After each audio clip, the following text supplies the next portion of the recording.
Videotutorial número 3, Telefonía IP, patrocinado por la empresa VoIP Systems S.A.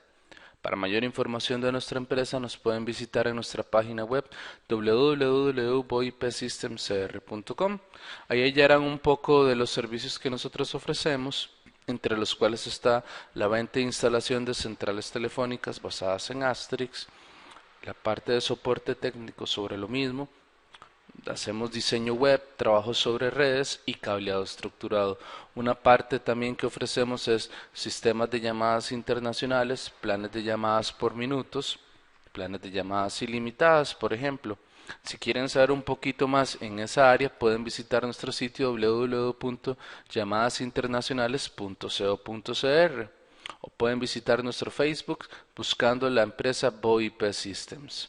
Ahí pueden dar un clic, un me gusta, pueden solicitar videotutoriales, hacer consultas y con todo el gusto del mundo les vamos a ayudar. También en Google Plus nos pueden buscar como VoIP Systems o como José Tapia y ahí nos podrán agregar a su círculo. Antes de comenzar el videotutorial quiero hacerles un anuncio, el cual no pensamos hacerlo al inicio, pero creo que es una buena oportunidad. La empresa amiga onyxtd.com está impartiendo por primera vez el curso de Asterix Advance y la certificación del DCAP. Esto va a ser en Miami el 17 al 21 de septiembre. Hay algo muy bueno que como es la primera vez que lo están haciendo, ellos van a dar la estadía del hotel desde el 16 al 21 de septiembre con todo incluido, además de dar la certificación de CAP, el examen, que tiene un costo de $300 totalmente gratuito. Entonces, como siempre, vamos a ver los temas que se ven en este tipo de curso. Nos van a dar el kit para poder trabajar, las tarjetas TDM, el teléfono IP y el bolso. Entonces creo que es una buena oportunidad. Nosotros como empresa vamos a estar asistiendo a la certificación, entonces realmente les recomendamos esta opción. Es una opción buen precio, incluye hotel, incluye certificación gratuita, es algo que no podemos dejar de pasar. Ok, retomando un poco ya el tema de lo que es la telefonía, el día de hoy nos vamos a centrar en lo que es la telefonía análoga. Es muy importante como expertos o técnicos o personas que estamos aprendiendo de Asterix que sepamos cómo funciona la telefonía análoga, cómo se desarrolla la voz IP y cómo configurar obviamente la parte del Asterix. Vamos a empezar haciendo un pequeño reprise de lo que vimos hace casi 11 meses en el último video tutorial. Ok, vimos que la voz IP es un método que toma la señal análoga y la convierte en señal digital para transmitirla a través de la red. Básicamente consiste en tres etapas. Uno, se cifra la voz análoga, que es en forma de onda, se convierte en unos y ceros. Segundo, se transmite por un medio, ya sea el aire, fibra óptica, un cable coaxial, un cable de red UTP. Y tercero es, cuando llegue la información al otro lado, se debe descodificar o descifrar la señal para convertirla de nuevo en una onda de voz. Los equipos que usualmente usamos en el medio pueden ser desde ATAs, como las marcas Grandstream, que nosotros distribuimos las cajitas Linksys, un teléfono IP, por ejemplo Grandstream, Cisco, J-Link, o un SOSPON como el típico Counterpart. Esta empresa ha hecho un software muy famoso que se llama Xlite. También tenemos la empresa Soiper, por ejemplo, que tiene un SOSPON bastante competitivo, bastante sencillo, que podemos utilizar. Ok, ya entrando a la parte análoga, sabemos que hay dos tipos de puertos, los FXS y los FXO. Para recordar, FXS es un puerto donde enchufamos o conectamos un teléfono convencional. Este puerto debe darme voltaje. En cambio, el puerto FXO es un puerto donde le vamos a conectar a una línea de nuestro telco. En Costa Rica sería el ICE, Telefónica, Movistar o cualquier persona que dé líneas análogas. En este caso, el puerto FXO más bien es el que recibe el voltaje que viene de nuestro telco. Ok, hablando de Asterix, hay una noticia en el momento que hicimos el video tutorial íbamos por la rama 1.8, pero actualmente en Asterix, si vamos a asterix.org, .org, vamos a ver que hay algo nuevo, que, que ya salieron nuevas versiones. Les invito a entrar al sitio web de Dillon. Si vemos, ya salió el release 10.7.0 e incluso la versión beta de Asterix 11, que ya trae soporte para WebRTC, que es videoconferencias y video embebido en un navegador web. Ok, en lo que me quiero enfocar es que hay una versión certificada, Certified Asterisk with Dillon Phone Support. Ok, en este caso se los recomiendo cuando hagan instalaciones ya profesionales, cuando están instalando en una oficina un Asterix, que puedan probar esta versión, pues es una versión que no se le van a estar agregando features nuevos, pero se van a estar depurando todos los bugs que vayan apareciendo. Entonces es una buena opción para todos los que instalan Asterix a nivel profesional. Retomando un poco, vamos a hablar de lo que es la telefonía análoga. Bueno, lo que son los teléfonos análogos tradicionales son llamados POTS, Plain Old Telephony Service. Estos teléfonos usualmente nosotros los conectamos a la compañía telefónica o el telco, el cual nos envía menos 48 voltios DC a través de los cables que vienen de la placa telefónica. Ok, este voltaje es el que nos provee el tono y la capacidad de presionar dígitos. Esta placa de pared usualmente es una placa RJ11, el cual tiene 6 conductores, aunque solo usamos 2 cables. Estos 2 cables se llaman tip y ring. Usualmente eh, un cable trae el voltaje y el otro transmite el voltaje de nuestro teléfono hacia el telco. Ok, esto es como un diagrama básico de cómo funciona. Los pots normales. Tip y ring, este es como los famosos enchufes que usaban las recepcionistas de los años 80, los años 70, ¿verdad? En que recibían una llamada, la atendían, sacaban un cablecito, lo conectaban en otra entrada para poder hacer la comunicación entre clientes. ¿Ok? Usualmente siempre hay un voltaje de menos 48 voltios en el telco. Cuando uno levanta el auricular, esto se crea un loop. Entonces se crea un puente o un lazo. Ok, voltajes. El voltaje que se encuentra entre los cables tip y ring varía dependiendo del estado del teléfono, el estado de la llamada. Usualmente es la línea colgada son menos 48 voltios DC. Cuando está descolgada son 8 voltios y menos 8 voltios cuando ha sido la llamada contestada. Ok. Algo importante que quiero que notemos es, estos son los tipos de teléfonos con que empezamos, que no tenían ¿verdad? Un keypad o un teclado. Esos son un poquito más nuevos que pueden trabajar por pulsos. Tenemos un ejemplo de la persona, ¿verdad? Cuando levantaba el auricular se generaba un voltaje que le informaba al telco o a la oficina central de que estaba entrando una llamada. Okay.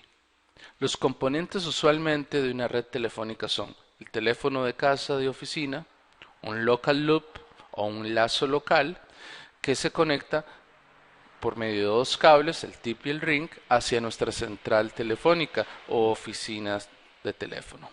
¿Ok? Está la sección que se llama Interoffice Trunks, que es varios trunks o varios cables que conectan varias centrales telefónicas o varias oficinas. ¿Ok? En este caso le vamos a decir Central Office Switch. ¿Ok? Y después viene algún otro trunk hacia alguna compañía telefónica o compañía que tenga una E1, múltiples líneas telefónicas. Okay, básicamente es el esquema que siempre vamos a ver de nuestra oficina o casa. Hay un local loop de 2 cables TP Ring hacia la oficina central de nuestro telco. Después hay comunicación entre las oficinas de los telcos y sucesivamente hasta llegar a alguna compañía que tenga muchas líneas.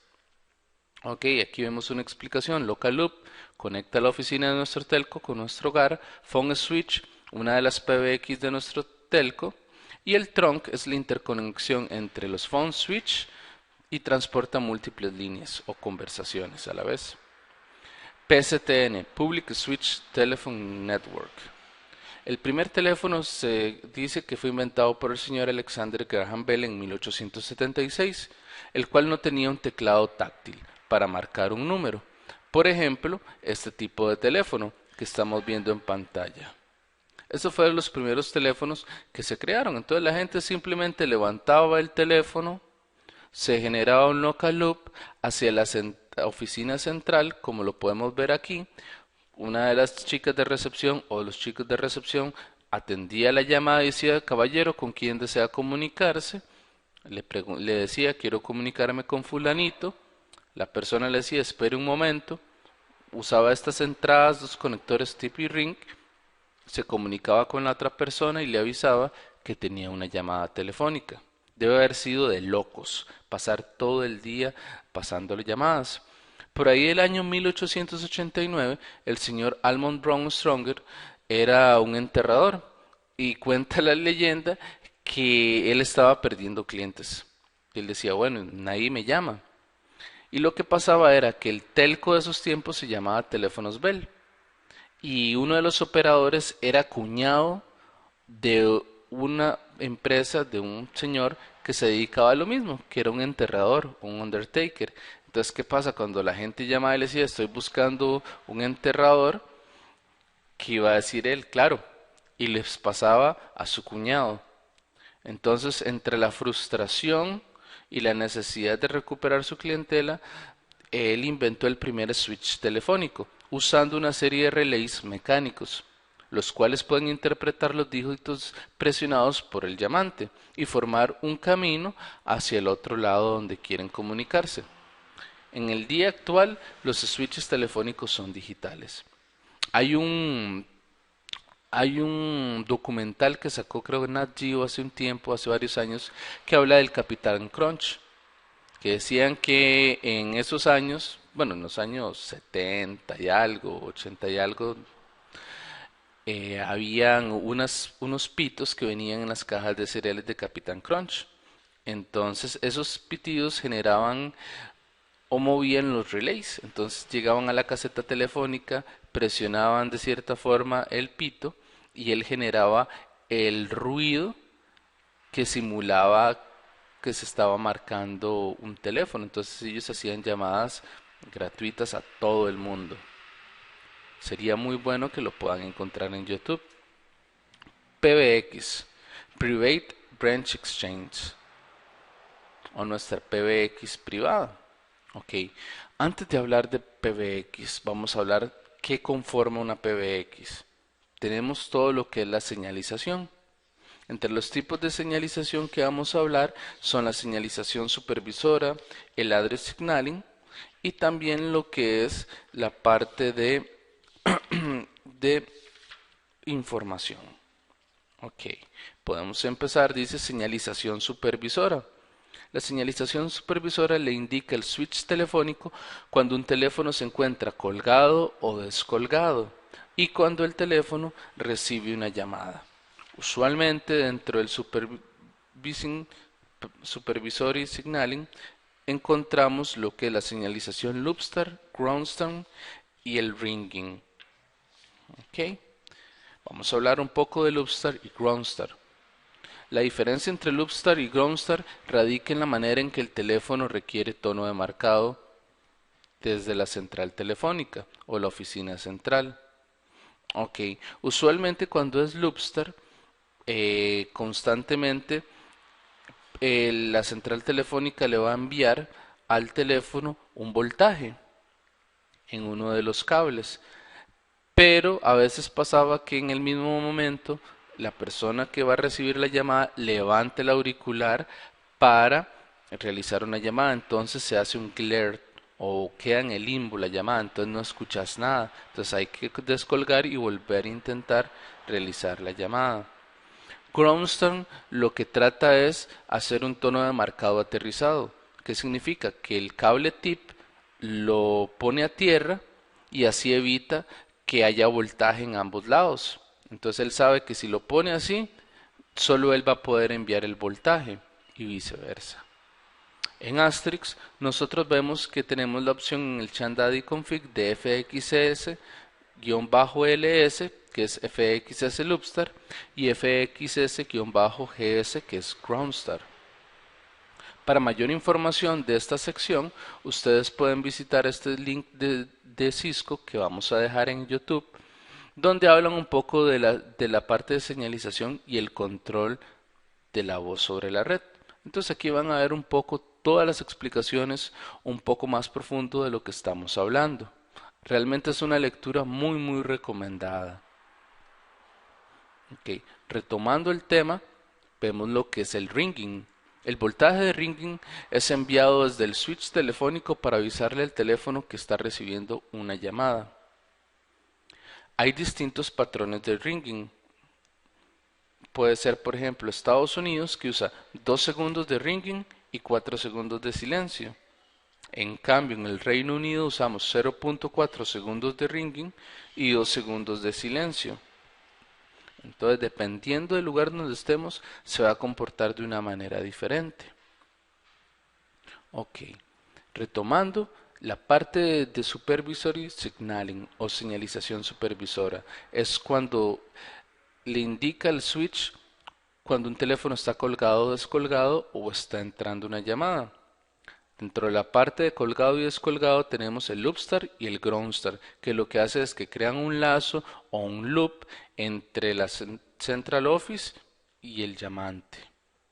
Ok, la parte de ringing simplemente lo que es que manda el voltaje hacia el que va a recibir la llamada de hey, te está entrando una llamada. Esa es la parte supervisora. La parte de señalización de address le permite al teléfono especificar la dirección o el número que se va a marcar. Y hay dos tipos de marcado. Está el normal, el viejo, que es el de pulso, y está el de DTMF. Cuando se es por pulso, lo que da es que se abre y se cierra circuitos TP-Ring muy rápidamente. Por ejemplo, de address signaling usando pulso, vemos aquí, por ejemplo, la persona TP-Ring circuit. Se levanta el auricular, se marca un número y se hacen varios voltajes. Se apaga y se enciende el relay. Un ejemplo básico de este tipo es este tipo de teléfonos. Que este tipo de teléfonos tiene la opción de marcar pulso o marcar DTMF. Entonces podemos usar cualquiera de esas dos opciones. Una forma más eficiente es el DTMF, que dice que es Dual Tone Multifrequency. Con DTMF son generadas dos frecuencias a la vez, una alta y una baja. Así el switch telefónico puede interpretar esta combinación de frecuencias como un dígito marcado.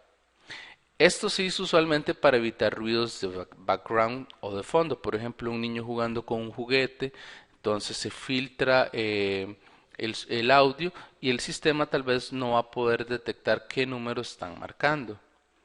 Esto es muy importante, que nosotros entendamos qué es el DTMF, que son dos frecuencias bajas y altas que se generan al presionar en nuestro keypad o teclado alguno de los números. Por ejemplo, si marco un 8 sería un 852 Hz de un lado y 1336 Hz de otro lado, y así sucesivamente.